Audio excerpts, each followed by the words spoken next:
I have never done a game jam before, and when I tried to make a game in 14 hours myself, it didn't go so well. So, naturally I entered into the GMTK 2025 Game Jam along with 37,000 other people. My goal?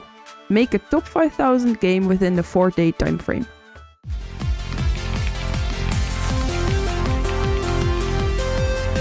This year, the theme of the GMTK Game Jam was Loop. The theme got revealed at 7 PM for me, so on day 0 I only had time to make this mediocre mind map. Notice how I did not say decide on an idea? Yeah, already behind on schedule.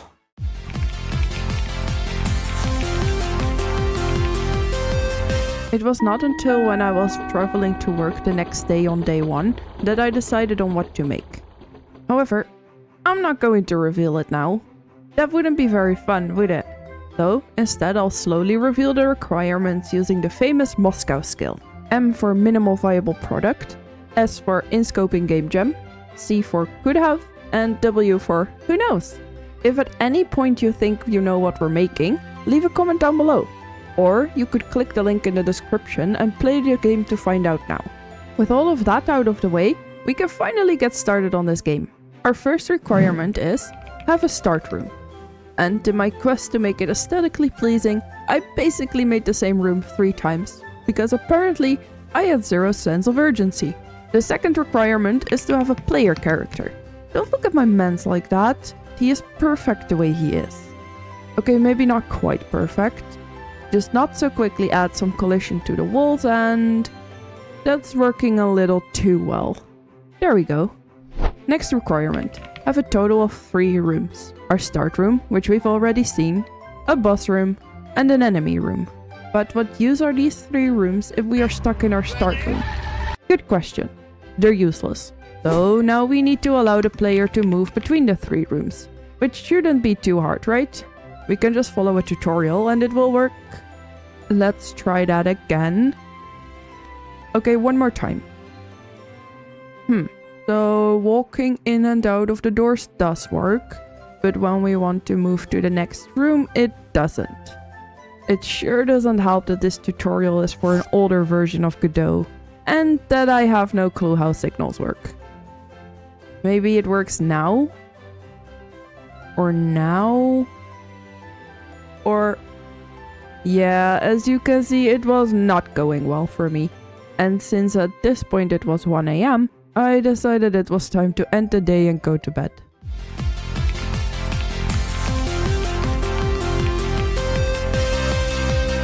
Sadly, the doors not working was not magically fixed overnight, so I won't bore you with the details, but the first thing I did on day 2 was that I decided to throw all the code away and redo it. This time with an actual door scene. And it's still not working. Wait. It did work. Maybe not quite perfectly, but it's pretty good. There we go. The player can now move between the different rooms. Our next requirement is perhaps the most important one. Every time the player moves through the start room, they enter a sequence of rooms one longer than the previous one. Or, you could say, they enter a loop one longer than the previous one. Of course, this gameplay is more than a little boring right now, so we need to have an enemy. Look at this little guy. He's so mad. And so harmless.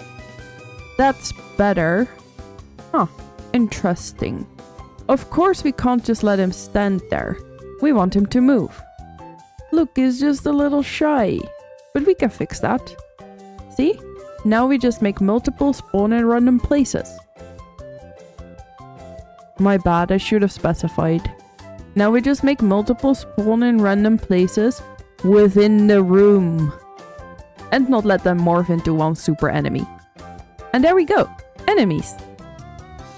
But we can't just sit here and let the enemies damage us. We need to be able to fight back. Which means another requirement. 1 weapon. Which is actually surprisingly easy. As for the UI, we need 2 parts. Bars that show our health and experience, and a counter to show which room of the loop we are in. For our next requirement, we are making a final boss. You know, for the boss room. Currently it's a little easy to beat though, so let's change that. Yeah, that's more like it. But even now you can just sit still and kill it, which is obviously not what we want. Which means it is boss fight time. Okay, that is not quite how I imagined it. Neither is that, nor that, or any of these. Yes, that is what I wanted. Just a good old, albeit a bit basic boss fight. Nice and difficult. Now that we have most of the core features in place, it's time for an epic gaming scene. And it's time for the mandatory. If you're enjoying this video, make sure to leave a like. Wait a minute. What was that? We officially have our first bug. Fun. What followed was several hours of making small changes just for it to not be fixed. Until finally, at around 1 AM again, one of my brain cells hit the corner and a thought sparked. If we just add a cooldown on the door, which disables it for the first second after spawning in, we shouldn't have this issue anymore. And guess what? It worked. Which meant that our minimal viable product was done and I could finally go to bed.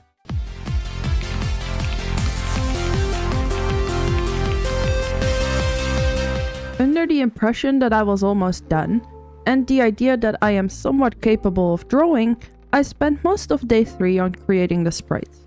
I know, shocker. The sprites that we've been using up until now were placeholders. Bet you didn't see that coming.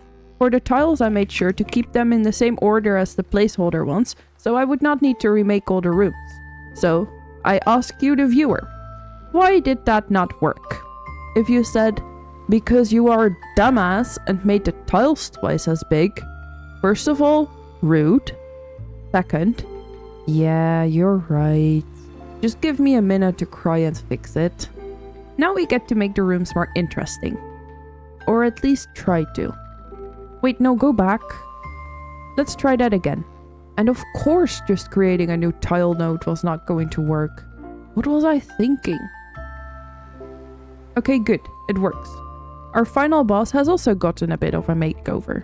While cute, I do not think it's giving final boss. So we make it a little big jump scare. Look how fun! It even does a little squish when it attacks. We replaced the enemy sprites as well. But how do I make them look at the player? Oh, it's that simple, huh? Okay, that's not quite what I had in mind.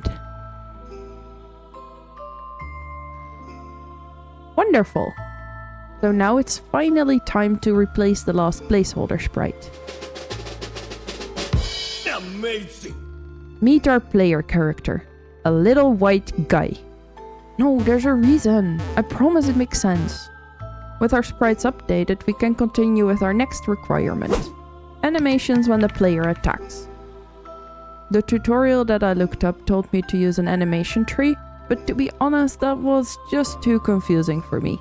I decided to do it by hand instead, which very quickly turned into a mess as well. I ended up with this monstrosity of an if statement, which perhaps unsurprisingly didn't work very well either. So, after about an hour of wasted time, I went back to the animation tree. And who knew? After actually watching and following the tutorial, it wasn't that bad. We just need a few more animations. There we go. Animations done. Now, our next requirement is that we need to have 4 different enemy types. Our first enemy type is the bee, which moves towards the player as we've already seen. Our second enemy is a butterfly, which moves randomly within... I said, which moves randomly within the room. That's better. Wait, no it's not. They all follow the same path. Finally. Our third enemy type is a dragonfly, which stores where the player was when it sees them, moves to that point, and repeats. What just happened? Oh, maybe they're a little overpowered. That's kinda better, but still a bit wonky. Maybe if we alternate between the player's location and a random one? Yeah, that's a lot easier. And you know what? I'm not going to spoil the last enemy type. You'll just have to play the game yourself to find out about that one. But with our enemies done, it was time for me to call it a not so early night. By the way, have you guessed what we're making yet? And while you're thinking about your guess, if you're enjoying this video, don't forget to subscribe.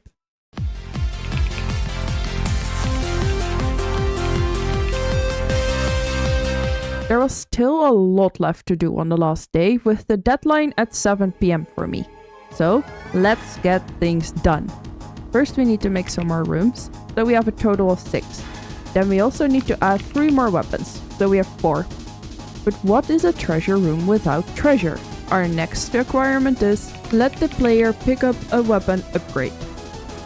You know damn well that that is not what I meant. But hey, at least picking up a weapon works. You know what? Baby steps. Yay, that's so cool. One thing that I don't love is that the player can just back out of the treasure room and immediately pick up the next upgrade. However, I spent at least an hour trying to fix it, and I couldn't, so that is a problem for when all other requirements are done. After all, we have more pressing matters that need to be fixed, like the fact that the game just closes when the player dies. Luckily, that's an easy fix. I even added a start screen and a controls screen. Which leads us to our next major requirement. Have some sort of a storyline. We're not going to use a dialogue manager since we don't really need anything complex. It's not that hard anyway. It works, but the game needs to pause while the player is talking to the final boss. Luckily, that's just one line of code. It seems like I did not put it in the right spot. Let's try again. Alright, that's fine. It's not like I'm on a time limit or anything. Great, that wasn't so bad.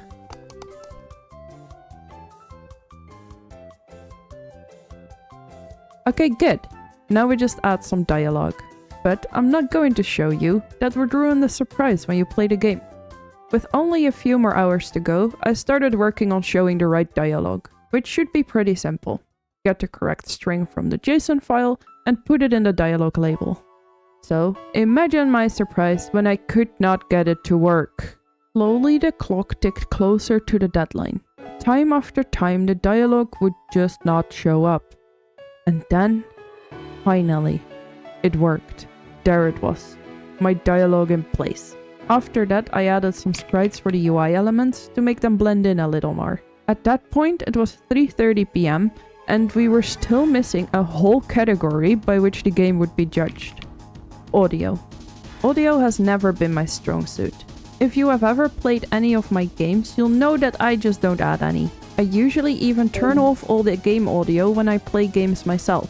But since the game would be judged on it, I really could not ignore it this time.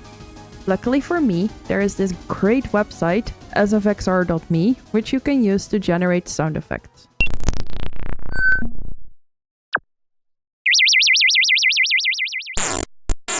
After playing around with it for a bit, I found the perfect sound effects for our game. Okay, maybe not quite perfect, but they were good enough. With a bit of pitch scaling, it worked out pretty well if you ask me. Now that our game hits all of the judging criteria, it means that it is finally done. Sure, technically I could have worked on it for a bit longer, but I wanted to get it uploaded with some time to spare. Which was good because it took me over an hour to get it to compile and work. Thankfully I was able to upload it at around 10 minutes before the initial deadline. So, here it is. My entry to the GMTK Game Jam 2025. Forever Forest. Overall, I'm pretty proud of the game. Sure, it doesn't look that professional, but it's in much better shape than the only other game I've ever made in Godot, so judging by that, it was a success. However, this is not just a game. It's a Game Jam game. Remember, my goal was to make a top 5000 game. So, at this point you're probably thinking, how did it do?